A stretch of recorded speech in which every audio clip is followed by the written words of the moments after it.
where nobody can carry knives. A generation of pints, a generation of tears and nights. Now we're living in a world. Yo, Merry Christmas. Welcome back to Tatts and Bants chat with one of your hosts, Byron. Got a very special new host coming and joining the show this week very soon as well. This week, it's very special. We've got our first other knife crime ambassador, knife crime talker, all the way down from Bristol. So believe it or not, he's travelled all the way down from Bristol and stopped over last night just to be on this show. If you've not liked and subscribed already, oh my God, we're going to come find your nana chat. But without further ado, before I introduce Wayne, big him up. Let's see Wayne in action. Let's go, T. Right, so spiteful, I'm told that this kid's cool, carrying knives and getting nothing more than a slap on the wrist, a sideshow. See prison like a holiday camp inside joke. Free food, TV, and get your PS4. Scroll through TikTok, see inmates is making more money than me. It's funny to see, and then you wonder why it's happening more. Big up Wayne Webster into his house. We got an audience today as well. Look at him. Oh my God, he's so fly. Give me your autograph. I want to marry him. Yeah. So Wayne, thank you for traveling. I might delete later. Thank you for traveling all this way down here. We've become close friends via TikTok, stuff like that. The power of the internet. It's not all bad. As I said, Wayne is another sort of anti-knife crime teacher doing his own thing down in Bristol. Plenty more work coming. So yeah, so Wayne, as usual, introduce yourself. There's your camera. Let's hear a bit about you, and then we'll start at the beginning and work our way up, brother. Yes, man. Well, thanks for having me. And anyway, so I'm Wayne Webster, a Bristol-based artist. I wouldn't say rapper, just an artist. I work with all different genres, hip-hop, bit of reggae, grime. But like yourself, reggae, reggae, Rasta. Yeah, a bit of reggae, mate. But yeah, I'm just big on the knife crime stuff, mental health advocate, been on the front of the newspaper, all of that stuff, you know what I mean? All over the radio, so yeah, man. Wicked. That's me in a nutshell. So you in a nutshell. So I can't believe you just said. I can imagine now dropping a reggae track. Bomba clot. Yeah, man. So probably got that wrong. So yeah. So let's start. Obviously, mental. I know we said knife crime, but really, I think predominantly we're going to talk more about mental health. That's more me. That's more you. Yeah. So before we get to that point, then, so you grew up in Bristol. Yeah, man. Bristol. What was it like growing up in Bristol? Oh, as a kid. Terrible. So I grew up in Bristol, like mainly, but I moved around loads, man. I was like driftwood, really. I lived out in Ireland, Wales. Lived in about 10 different houses, B&Bs. And why was that? Yeah, it was just one a day. Like it was just a bit hard going, really, man. It was a long story. Like, so my mum and dad lost their first house, and then it just downward spiraled there. Like, so was you moving with your mum and dad? Yeah, we was. They sort of had their differences now and again. Do you know what I mean? I got older siblings. One of them's not with me anymore. Peter, bless his soul. An older sister, but they left the house pretty early because I'm 10 years younger than my brothers, 7 years younger than my sister. But yeah, it's quite crazy, man. And what happened to you? It was crazy times. What happened to your sibling then? What happened to? Was this your brother? Did you say? Yeah, my brother. Yeah. What happened there? Yeah, so he had epilepsy. But he was he done a 10-year stretch in prison. Like he was just he was into all the drugs and this, that, and the other. That's me, innit? That's my thing. From when I was about, I was gonna say 0 then. Straight out of fetus to about 9, 10. Straight out the fetus. From a fetus. That's like the beginning of a grime track, innit? Yo, straight out the end, you're straight out the fetus, yeah. Straight out the fetus. Right up until I was about 9, 10, I was moving around loads. Yeah. And then I settled in a place called Knoll in Bristol. Yeah.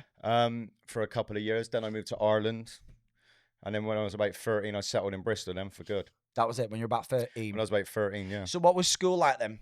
Because I'm assuming you have to change school quite a bit, didn't you? Yeah, I did. Yeah, I went to about 6 or 7 different schools. Something like that. God, just going to one school's bad enough, ain't it? I hate it, mate. Yeah. Because you've got to like restart, haven't you? Remember being in high school, like a new starter would come like halfway through year 8, and it was like, oh, who's this new kid? When really it's just a new kid coming to the school, innit? But then like everyone focuses on that kid, yeah. But it's young and stupid, innit? And what we think's right, what's wrong, totally different when we get older. But so you're moving around, you've settled in Bristol now. And then what was like the first thing? I know we briefly touched on this earlier about the mental health and stuff, but where is it, what age are you where your life starts to become difficult? Bearing in mind it sounded slightly, not the average. Well, this is the thing. That's kind of what added to it. Do you know what I mean? Because for those that don't know about mental illness and this, that, and the other, there's a lot of stigma attached around it. Do you know what I mean? Because a lot of people do play on it. Do you know what I mean? For benefits and all of that stuff. Yeah. But it started getting interesting to. I actually got diagnosed back in 2017. I was then, so 27, something like that. Yeah, with personality disorder. But you're born missing is like an underdeveloped frontal lobe essentially. Yeah. And all the synapses comes into it, the neurons and that, like, you know. But obviously my upbringing sort of didn't help. That Shall didn't we help. say? Was there any drug use as a teenager? Yeah, loads. Like, yeah, I was doing drugs from when I was like sort of 12, 13. I done my first ecstasy pill when I was like 13. When you were 13, Like, yeah, something like that. I in the raves and that, you know, I was into all the drum and bass and hardcore. But that's when I started MCing. Yeah. And I went all over the UK doing all of that. You know what I mean? But yeah, I was into all sorts, really. Yeah. You know what I mean? All right. Even doing gas and things. Just Gas. stupid things. Don't do these things. It is you know what I mean? crazy, isn't it? Crazy. But anything I could get my hands on. Do you know what I mean? It was like, but I suppose it was just hiding from masking stuff, shall we say? Masking like, and stuff, yeah. You know what I mean? So what age was you when then, you know that when you're young, you don't realise, do you, what you're going through? That, I suppose that's why you're young, ain't it? Because that's what makes you vulnerable. You've not had enough life experience, which later on in life makes you a fully, you know, hopefully fully functioning adult in society. But then that's what I mean when kids going through different stuff and different worse stuff and different things. Oh, my Sega side. Hello. And different stuff. That's what affects them when they get older, ain't it? You don't realise that till you get older. What if? But where is it when you notice? What age were you and you thought, something's not right here? Yeah, that's when I was about 27, something like that. That's when I got diagnosed. Yeah. Because I just knew all like through my life, like I wasn't right, really. You know what I mean? Just had a rapid brain, like just a really busy minded. Yeah. Do you know what I mean? OCD and all of that. And, you know, and even the people around me, I was hurting myself. I was hurting other people around me. So I went and sought help. And it started off and going to my GP, telling him about all of my symptoms. And then from there, I went on to a mental health clinic, Peverton Road. Yeah. And then it took me about 8 months of speaking to loads of different specialists. And then eventually they whittled it down to BPD, which is borderline personality disorder. And you got medication for that? Well, not at first. I mean, the thing for me, and I can't stress this enough to anybody, like if you fit, however stupid it sounds, chatting about your head, just go and chat to people, because you'll eventually speak to specialists who know exactly what they're on about. And when I started speaking about the brain, that's when it got interesting to me, you know what I mean? Because I always just felt like, I don't know, I need to get a grip, sort it out. Do you know what I mean? But just alleviated the pressure of myself to say, you know what I mean? And then I wasn't so hard on myself then. And then I give it the drugs, give it the cocaine, just give it all of that, give it the weed. And then just really started focusing on my shit. Like, On what you know you're doing, yeah. But to be quite fair, for anybody, like, it's incurable in any way. There's that. So if anybody tells you could cure your mental illness, you can't. You just got to learn to live with it. Like, so. Yeah. Well, I'll be learning to live with smashing a cig. Sign up in a minute. But I'm joking. But yeah, you're sort of preaching to the choir here, because it's exactly the same as me. I mean, I never spoke to anyone about my mental health. I mean, I always refer back to, I remember I used to work in this concrete factory, right? And we used to have this little desk, and like they come down and they put orders down, and then you do the orders, and then you think, yes, I've done them orders, and more are coming. I remember stood there thinking, God, I'm better than this. Why am I just doing this, man? I've got so much potential, and I'm so crazy, and I'm so 100 mile an hour. And then my brother died. And then I remember having a few weeks off, going back to work, but being at that computer again. And then everyone's sympathetic, time is gone then, because people are only sympathetic. Like, people confuse being sympathetic with empathy. Empathy lasts forever. Sympathetic is like giving someone a get well card. Yeah, no, that's right. So then that all goes then, and it goes back to normal. And then, but they don't realise you're walking around with this. Yeah. And then we're only later on in life. So I think it was 6 years in after my brother's death, I finally met someone. And it was crazy. I've talked about this so much. And literally, his name's, I better not mention his name, actually. He's just a guy who I met. And he was talking to me at this knife crime thing. And he went, listen, trust me. Just give me literally 5 minutes, half an hour on a Zoom meeting. That's it. And we'll help you. So I said, right, God's sake. So I did it. Ended up being on the call with him for about 2 hours. And at the end, he literally said to me, he said, your personality is the reason why you're all right. You know, because you've been so crazy. So what was making me feel insane and mad and sad and down actually was helping me. So it was only year 6 that I met him. And then about a month later, I got the medication he told me to go on. Yeah. I'm still on it to this day. What medication is that? Don't really like mentioning that on screen. I'll show you off camera. Just because you don't want to influence anyone down that line. Yeah. But it literally, I call it the sweet spot. Right. So because I'd done 6 Yeah, years yeah. without medication, as soon as I took it, I'd already been through all the hard stuff by myself. Yeah, So it's the sweet spot because it's when everything changed. And Yeah. it's so weird how coincidental. Literally around that time, I got asked to do my first knife crime talk. Then I met this other person. Then I met this other person. Then I met the police officer that that changed everything for me. That said, "This is what you're gonna do forever." And then it just knock on effect. Fast forward all these years later, and now I'm doing what I'm doing across the country. So it's sort of coincidental how the mental health was bad, but yet it helped me. Yeah. You know what I mean, could you see yourself now without like having a fast brain or whatever, however you put, it's not as bad as what it was now. To be quite fair, I wouldn't wish it on my worst enemy. Yeah. Generally is. I still get heavily suicidal now from time to time. But that's the society we live in now. And what you're going back to what you said about not feeling like you're living up to your potential. Yeah. That's the society we're in. Yeah. Do you know what I mean? It'll make a lot of people feel like that. I know, and for example, like when you look at society, for me, one of the best examples, it's not even complicated. It's Instagram. Like in my knife crime presentations, we teach about loads of, we talk about loads of stuff, but we touch on social media and more if a school wants it, less if a school doesn't. Yeah. But I always refer back to Instagram because that's the easiest one to see it. On Facebook, people disguise it. Yeah, of course. But on Instagram, even as a teacher who's been doing this for a long time, and I've seen 500,000 people, I always say to people when I'm about to train the social media, I said, don't think I'm training you and I'm invincible to it. I'm not. Of course, if I go on Instagram, oh my God, I feel like my life is shit within 5 seconds. And it's not. I deleted my Instagram. There's been a weird shift as well over the last, I'd say, 2 or 3 years where I could see it happening, but it wasn't as bad as what it is now. But all Instagram is now is a place where girls seem to go to Dubai or they go on holiday. There's never a man in the photo. You know what I mean? They're on the knees on the beach with a sunset and they're all copying each other. And then you'll just click the profile just out of curiosity and they've got 100,000 followers. Yeah. And then you'll click a normal, like a person who's like successful or like going to work or doing something good for the community, and they've got 6,000 followers. Yeah. And you're like, whoa. Yeah, and then it is. I can notice that as a man, but imagine what that's doing to females across the entire globe when they're all naked. Yeah. And I'm like, well, that's where OnlyFans come into it. Well, yeah, it's all profitable, innit? We spoke about this loads, haven't we, already? Yeah. How shame, man. knife crime is just a trend, trend. like it's just fashion. It's a business. Do you know what I mean? It's all about the music. The music industry, I honestly reckon, is satanic. It's evil. Of course it is. Bottles of bleach. I've said this before to you, Anna. It's the most simplest thing to compare it to. Bottles of bleach. We all know we keep away from kids because it can kill them. Yeah. But music isn't protected from kids. Aren't protected from music. No, it's mad. Where's the thing? So obviously, the Tom Jones song, innit? Yeah. Oh baby, it's cold outside. Yeah. All right, they banned that, after 30 plus years of listening to it. Yeah. Right. I mean, I think it's a lovely song. It I can name 10 songs now that are more rapey than that. Yeah. Right, and they banned it overnight. Yeah. Right. So why can't they put a policy in place to ban violent music? Yeah, exactly. Or even if not ban it fully, just have it at a certain time at night. Yeah, that's you it. know what I mean? Just play it after like 11 o'clock at night or something like that. That's it. 9 o'clock at so night. I think everyone should boycott Radio 1, man. Yeah, they're the worst one, innit?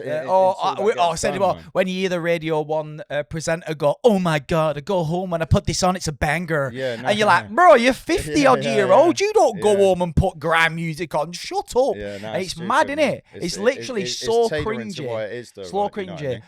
But it all makes money, doesn't it? And that's the problem. And we're not when we say money as well, I think people like we're undercutting it here. You think if a rapper, don't forget, we've said this, rappers aren't the problem. Rappers are the musicians. They're the talented ones. Some rappers are because they choose what they write about. Yeah, and but some rappers don't. It doesn't matter. But I mean, for me, you couldn't pay me enough. If you came to me now with £10 billion and said, look, I want you to rap about this, and it was going to be promoting violence, I'll tell you to shove it. Simple as that. Not everyone's like that, are they? Well, unfortunately not. But that's the point I'm trying to make. Yeah. Do you know what I mean? Well, they need to have more dignity, more respect. It's crazy because it's weird how it works, right? So what was it? Well, about 2 days ago, I did a TV program in here for Dutch TV. Right. And what's happening now is the report we're saying is that music comes from America. In our way of living, they got a massive America. The whole world's American. Then it goes to Britain, London. Then it spreads across the rest of the country. And now, that you think that's where the chain ends. Yeah. There are other people that take, like we take from America, that take from Britain. Yeah. And apparently, over there, what's happening is kids are now, and I remember saying to the report, I said, can I just ask you something? I went, yeah. I know what you're saying, it's up and coming and it's getting there, hence why we're doing this show. But are the kids that are carrying knives, are they blacked out? Are they wearing ballies? Are they dressing a certain way? She went, yes. Wow. I went, it's crazy, isn't it? Of course it is. It's like, I say this well, like, that's the proof that it is a trend. Because I teach in London, Manchester, Birmingham, all over the country, right? Every single kid who I train who will carry a knife or is involved in that sort of culture acts the same, talks the same, predominantly uses the same drugs. Yeah. And it's like the question to take from that is, how is it that kids who don't even know each other and who live 6-7 hours or other side of the country from each other, how are they acting the same? It's because they're all getting the same media at the same time via the phone. I find it crazy as well. They blame the environment. I mean, it's poverty stricken. I get that, but then you got to look at it this way. So you'll have 300 kids that live in the same block, right? And then you'll have 60 kids that live in the same block as the kids that carry and that don't carry, right? So there's no excuse. It's all about what you're listening, what you're into. It's a way of life. It's a way of life. Do you remember when you go into school and instantly you go into year 7 of high school and you'd have the kids who we call the geeks. Every culture has it. We call, I don't know what you call them. Beaners. Yeah. What do you call people listening to like rock music? We call them moshers. Yeah, golf. Yeah, golfs, moshers, remember them moshers? And then the chavs would go, let's go mosher banging. And the moshers would probably say, yo, let's go chav banging. You know what I mean? It's right, isn't it? Yeah. But that's what happens. And I actually call it the circle of coincidence. And basically, to round it off, apparently, there is around 65 million people living in England, when actual fact, the real stats are more like 75 to 90 million people, right? If you've just got 1 million kids in the inner circle that listen to violent music and follow that trend, because that's what happens, you follow things you enjoy, right? Yeah. And they carry knives. So let's call them the kids that hardcore carry knives, yeah? But then you've got the outer circle of the kids that necessarily won't carry knives, but now carry knives and do that because they want to be just like them. Then the third circle, this is the annoying circle, because this is the one that all TV talks about. They're the kids that carry knives for protection. And it's like, why are we always talking about the kids that carry knives for protection? Right. What about the actual kids that are hardcore influenced? And then all it is, there's one more circle, so there's 3 circles, well 4, that's the companies. So you've got JD Sports, Foot Asylum, Hoodrich, Trapstar, the music industry, e-cigarette companies, social media, and then they use your algorithm and they just sell you stuff. And it's like I always say this: when's the last time you saw an Action Man advert? Yeah, you don't, do you? Because they're not addictive. You know what I mean? They're not addictive, are they? Do you know what I mean? Women's rights and all that as well. It's mad, yeah. Oh, yeah. And women rights. I'm glad you said that, because women's rights is now changed. Women's rights is freedom of speech. Obviously, they got the right to do what they want with the body. They can have the same jobs, same pay. That's normal. Yeah. But how is freedom? How is female empowerment and female rights now? WAP. Yeah. How is it that? It ain't mad, innit? Ain't it mad? Ain't it mad? Ain't it mad? And then you said that before. Mondo said it before. But that's the thing, innit? That's female empowerment now, where Cardi B goes, she can go on TV and all these podcasts and say that she used to drug people and rob them, and then have all these. If Ain't that admitting serious crime? Youngest kid I've ever worked with, I worked with a family, and a 10-year-old got bullied that much on it that he killed himself. Yeah. Because of Snapchat. Yeah. So the thing is, with social media, that you can't ban social media now because people, we have to live with it. You got to apply for jobs on it, stuff like that, right? But social media, right, could be dramatically changed overnight.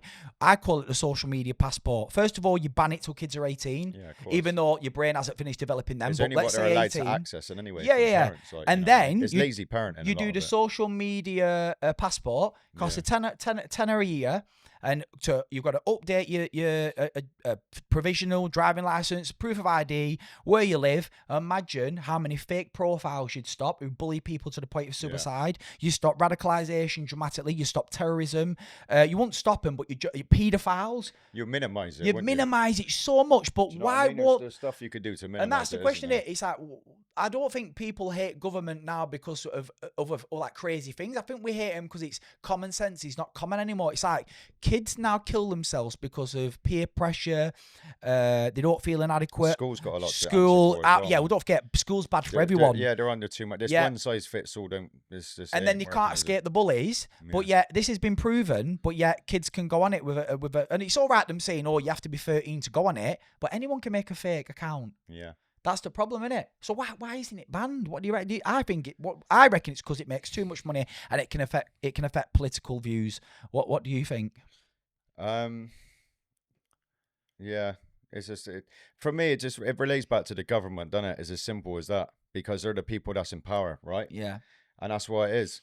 I mean, as far as Snapchat goes, I mean, like you said, you've had people killed on it, raped on it, and people are still using it. But a lot of it's down to what I'd say is lazy parenting, because you give them an iMac, you give them an iPad, and all of that stuff, and you just go, here you go, and then they got access to everything. yeah, right, yeah. So I agree with you in 99%, obviously, or pretty much 100% in everything, really. But obviously, not all parents are to blame. Because, like, for example, my mum is looking after Taylor at the moment, my brother's son, and we've just had to get him a phone. So I treated him, and I bought him his first iPhone, proper like iPhone 15 Pro Max thing, because he's been good, right?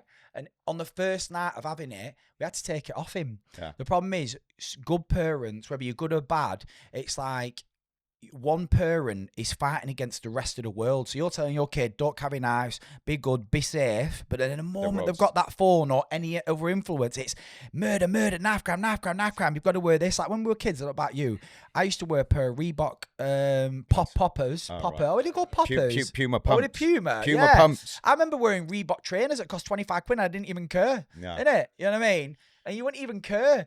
But now you got kids and they'll be like, they're rocking round in like a £600 jacket, £400 trainers. Yeah. And it's like, again, that's the other key question. Why do young kids need this kind of stuff? But it's because it's sold and attacked so much, like we said before, the Action Man advert. That they're influenced by, innit? Yeah, and it's all money. So I want to talk about Snapchat a bit more because I think all social media platforms are seedy. Yeah, they because are seedy. You know they're allowing kids, and they'll say that they are aimed at kids, but we know they are, and then it affects adults as well. Well, listen, they're aimed at kids because you could get little puppy, all of the little what are they called, the flipping filters and all of that. Yeah, it's right, a big scam. That's very immature and childlike. Yeah, right, and then the fact that you could send pictures on there that disappear in an instant. You know what I mean? Imagine being in a boardroom. That's coaching. Yeah, no, exactly. Like, imagine the sort of minds you got to be in to speak about these things and promote these. I like saying this to people. I like be even better saying it too. But people think they don't think about where did these apps come from, right? So we're not in this fully grown adults like deciding these things. Yeah, we're not in this room now. I mean, you go. Oh, we've got $5,000 each. Should we make an app? Yeah. It's and aim it at kids and make sure that they can send pictures that delete after 2 seconds. Saying, let's do this, let's do that. It's like very noncy. Of course it is. And it's like they know that. I mean, how often now is it you're seeing paedophiles get caught? Of course. And it's like, but they're all using these social media platforms as like a candy shop to hunt down immature, unexperienced, vulnerable children. That enough should be enough to ban it till they're 18, isn't it? Yeah, of course. Well, another thing as well, and I hate speaking about this, man, but what's it? The dark web.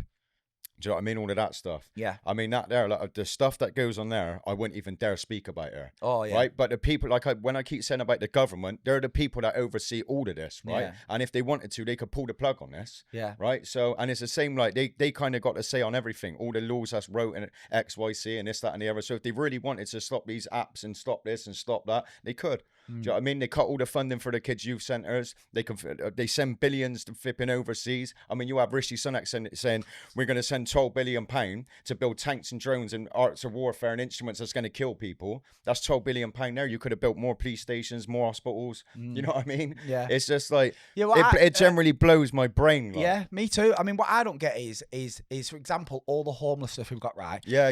It's I'm gonna be why do people in Parliament are here with all 40, 50-year-old men, if not older, they're middle class, rich. Yeah, the rich people that control the country, right? But it's like common sense is not common. For example, 12 million quid, right, could probably build a homeless shelter, but not just a homeless shelter where one.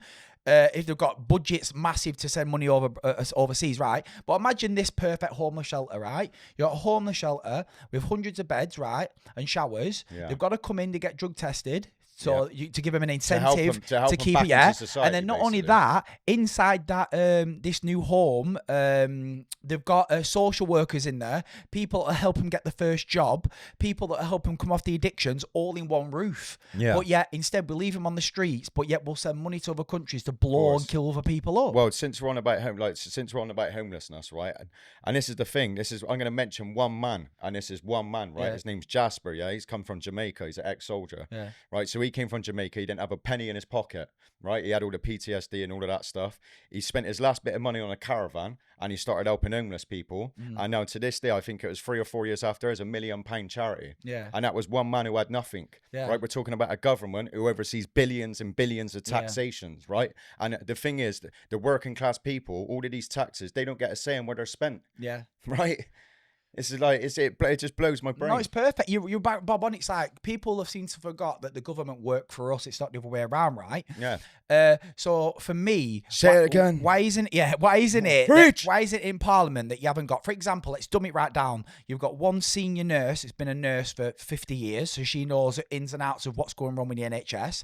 You'll have one senior police officer, which is used to be on the beat, not a college though, university degree. That's what they need as Then well, you've got one or very, very high up teacher. You'll have a couple knife crime teachers that travel the country, like me, for example. Then you'd have an ex-soldier, and then you'd have the politicians. Because then you could say, hang on, oh no, you might even have someone who used to work at Morrison's or a retailer for 20 years. Then you'd say, you'd have all these rules, and they'll come, and then you go, hang on, but that won't have an actual effect. Hang on, what about this? But instead, it's not real people. And then our money, I've never been asked, where do you want your money to go to war? Yeah, no, so see that, no one do they? No one does. But see this though, so I think they should have this. So there's a council place everywhere, right? So the same way that they ask the people to vote, right? You go into a council place and it'd be a screen like this up there, right? And then it's just say, where do you want to distribute the taxation? Yeah. And then everyone kind of votes on that. So everyone got a choice in where it goes. Do you know what I mean? It's crazy. There's so much more that they can do.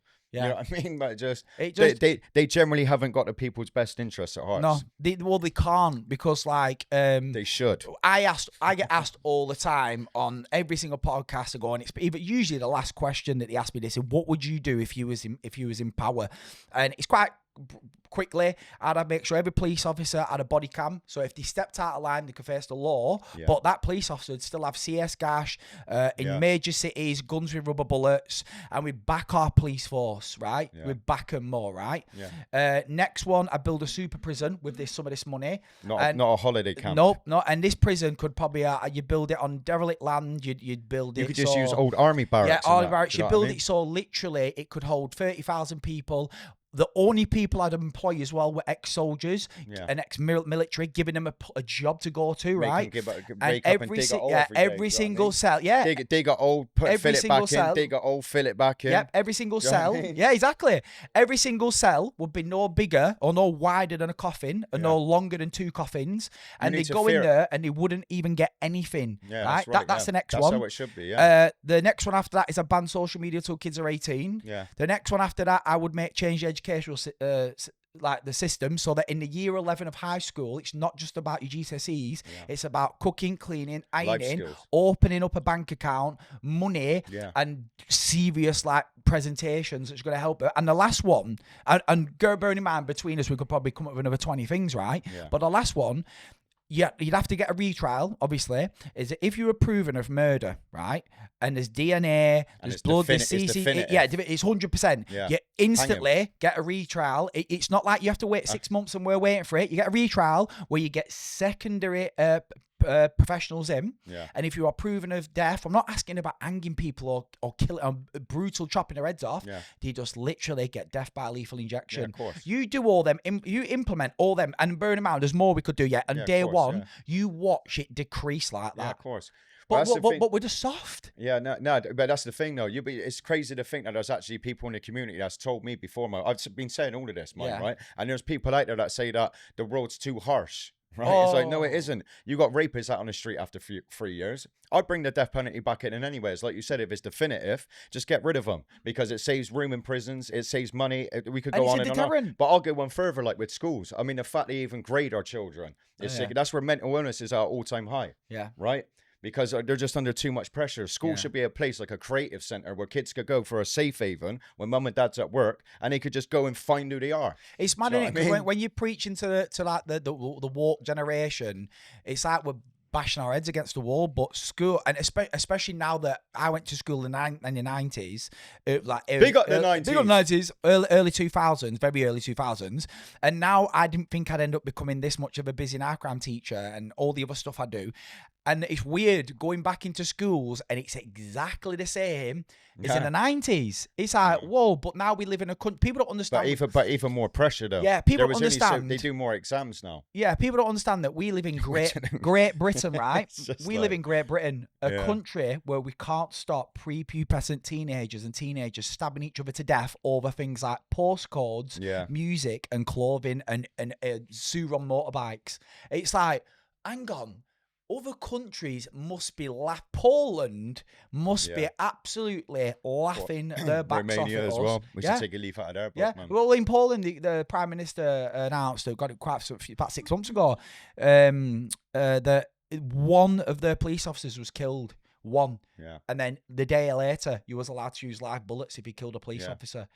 But yet in England, when it'd be one of the best places to live in the world, our energy bills are the highest in the world. Or Elon Musk actually shared it yesterday. Whether he's right or not, I don't know. But if you're going to trust anyone, you know what I mean? It will be, and it will be, won't it? He's going to take over all of that. He's going to change the world, isn't he? Well, I don't know, man. I know this sounds crazy, but obviously you got people working 12-hour shifts 7 days a week, building all of these robots, and that you all seen that iRobot. And I'm pretty sure soon, because Keir Starmer, what he's doing with all this two-tier policing, is a sham. And I reckon soon what they're going to do, you ain't going to be dealing with people, you're going to be dealing with robots, mate. And I know that sounds fun, you know, but if the world keeps going the way it's going, that is what it's going to be. Everyone's got different opinions on that, but for me, right, if you're not committing crime, if you're not harming anyone, you've got no to worry about. Get a with your fucking PlayStation. Do you know what I mean? You know, fucking control pad. Do you know when a lad loses a game of FIFA and he throws the pad, and the pad turns up and goes, "Yo, what? Oh, so shocking! Yeah, it ain't my fault. It ain't my fault. You shit at FIFA." Fucking hell, like. Well, yeah, you know what I mean. And again, I love the passion from you. I think that's why we agree to do this, and we agree on literally everything, don't we? But things could be changed, and I really think, in my personal opinion, and it's not like I'm saying this just because I'm on this podcast, like, oh, I'm going to make a podcast, because I've done this for so long now, and seen that many people, and had teachers crying, and in the class, like in the lunchroom or the dinner room or the staff room, crying because he can't control these kids. I mean, there's a school that I go to, and this is just one where a 60-year-old woman, a teacher, she can't retire, she doesn't earn enough money, got punched and kicked down a flight of stairs that much. Yeah. She got brain damage of a kid. Like, you can't even make it up. Of a kid. Do you know what it is though? So obviously, because saying that with the teachers, like, they can't control the kids and that. And again, I hate to go at the parents and that, right? Yeah. But we need a support system in place for struggling parents. So if there's any parents out there struggling to raise their kids, just come forward. Don't be ashamed to say it. Do you know what I mean? Everybody's struggling. I feel that's what we need, a support system where people like yourself that are volunteer to go and help these people out to actually raise their kids. Do you know what I mean? It's crazy, isn't it? Schools should do that. Anyway. I mean, it's like a lot of where do bad parents come from, right? So get this right. If, say, for example, from the year 2000 to 2024, let's say year 2000, I know it's grime music getting into the chart music and drill music, because it's around 2013 it actually blew up, right? Started having actually massive effects when they look at the studies, right? But let's just say from 2000, to make it an even number, right? From the year 2000 to 2024, that's 24 years, right? So all the kids that were teenagers in year 2000, if they're brought up in a toxic environment of knife crime, selling drugs is good, treating girls like shit, the girls doing the same, then eventually what did they become? Adults. So then the chance of them becoming bad parents is going to be higher, innit? Now, you keep doing that generation after generation. That's why we're getting more and more parents that aren't equipped, because they didn't have the best childhood as they needed. It's called ACEs, Adverse Childhood Experiences. But I didn't either, though. That's the thing. Like, I'm tired of hearing but you're from a different era. You're from a different era. Do you know what I mean? It's like me, like Mondo's here, right? For the people who don't know, he's on next. But when I was a kid, literally, you could listen to a song on about stabbing someone, but because because it not gone as bad as it was and it weren't in the charts. I remember going to Willy Banjos to get Sidewinder. Really? Yeah. Well, that's where we used to get our Really Sidewinder funny. sets from. That's where we used to get our grime music from, right? Big. But because it didn't take off there, it wasn't in the radio, wasn't it? If someone talked about stabbing someone, nothing ever happened. And then once it blew up and it spread everywhere, it's like, I remember it. Because I remember people wearing FUBU, Echo. Remember Echo tracksuits? Spliffy. Yeah. Blue Yes, bolts. yes. Naff And then jacket. all the- yeah, look, yeah. And then all You of a was the sudden, man if you had yeah. one of those, right? And then all of a sudden, every Yeah. kid now has to wear some sort of black. Yeah. JD Sports have made it normal for kids to get balaclavas for Christmas. Yeah. It's mental. Yeah, it's crazy. Do you ever turn the TV on and it goes, one of the big massive directors at one of these clothing brands or the record labels, kid's been stabbed up? It's not, is it? No. It's the public, innit? Yeah, that's it. So But we'll that's- have to cap that there because God, we could do a 5-hour Chat to the podcast. stars Yeah, tonight, chat to the yeah. stars. Yeah.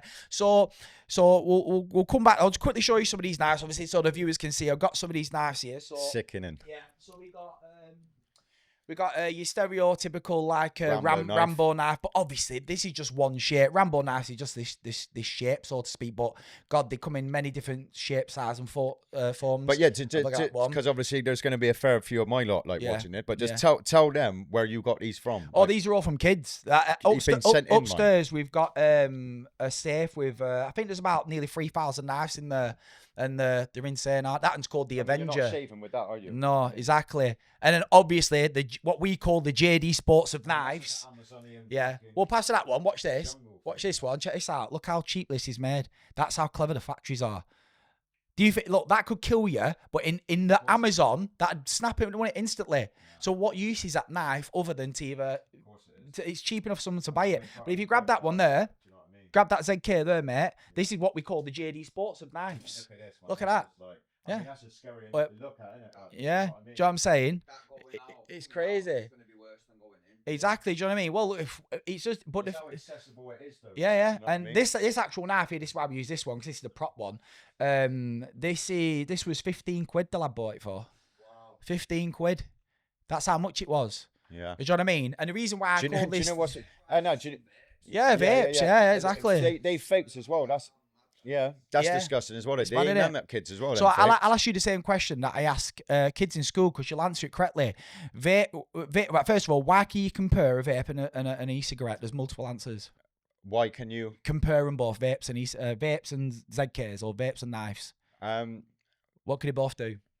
Well, kill. Yeah, they can kill you, innit? Yeah. So the next question, does the company that manufactures this, knowing that they're getting shipped to a country where Yeah, we of can't course, they stop know it's kids, gonna cause they know, harm.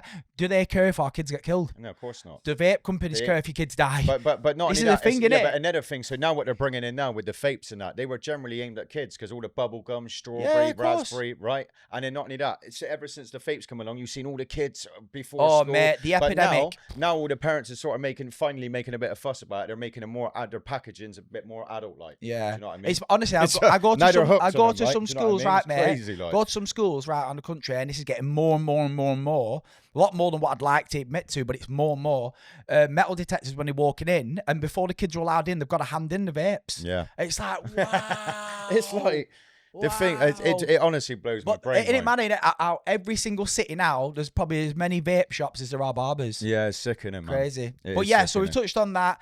You're battling your mental health. It's made you clearly a better Because person. of all of this, like, Because of all but this. I still say I'm a man, and I'm not ashamed. Do you know to what say I find as well? I suffer like. Do you know it, what I do can you know find from you already, just off having Yeah. this conversation, is that you are suffering in your own environment like I am. Like sometimes, honest to God, I can safely say my PTSD, medicated or not, is at bay. Yeah. I control it. I Yeah. control it and I use Yeah. it as a weapon. It gets me down. I have to deal with it. You don't get over it. You Yeah. become used to it, don't you? Yeah. But do you know what the crazy thing is? We're prodding the problem. Yeah. Because I can't stress to you how I sit on that sofa or I'm at work teaching kids or doing this podcast or wherever I am. I could be even on holiday. I'm sat there and my brain is going, a kid's gonna die. Oh my God, remember when this person said, oh my God, you've got to go to that prison next week. Worse, and it's you a know, lot, man. it's like we're torturing ourselves, but it's the job that we've got. It's like I always get asked, how are you so good at talking about murder, death, violence, and your brother? And I go, I wasn't good once upon a time. I'm like a plumber, but instead of being a plumber that's done it for X amount of years, Mario. it's Mario, it's Baron. Instead of being a plumber, and I've just become good at my job because I've done it enough. Doesn't mean that it doesn't affect me. That's right. Yeah. So I feel like it's repetition. I feel like you're suffering because of your passion, but because it's your passion, you can't stop suffering. It's a catch-22, isn't it? It's mad, innit? But yeah, thank you for coming on. Honestly, Thanks for having me, man. I feel like we're gonna have to have you again. This is probably the last time we're gonna film here, because the next time we're filming is gonna be in a brand new Tatts and Bants studio where we're gonna have multiple we're actually in his closet. you won't know this, but he can't wait to jump out of it. We're actually in a wardrobe. He can't wait to like dive that. out the closet. Hi. But pass me shirt. Yeah. But when we move to the new Tatts and Bants studio, we're going to have more mics. We're going to have multiple guests. So I feel like a lot of these guests that we've had on, just not enough time. But so please, everyone, give a massive round of applause to my man. Woo! Thank you very much. Do not forget the most cheesiest thing you're going to say every single time. It's me feet. It's his feet. Oh. Don't forget to like and subscribe. Something's afoot. Share our content. Stay tuned in every single Friday. A new episode of Tatts and Bants. Peace out, brother. Yes. With the fire on this one.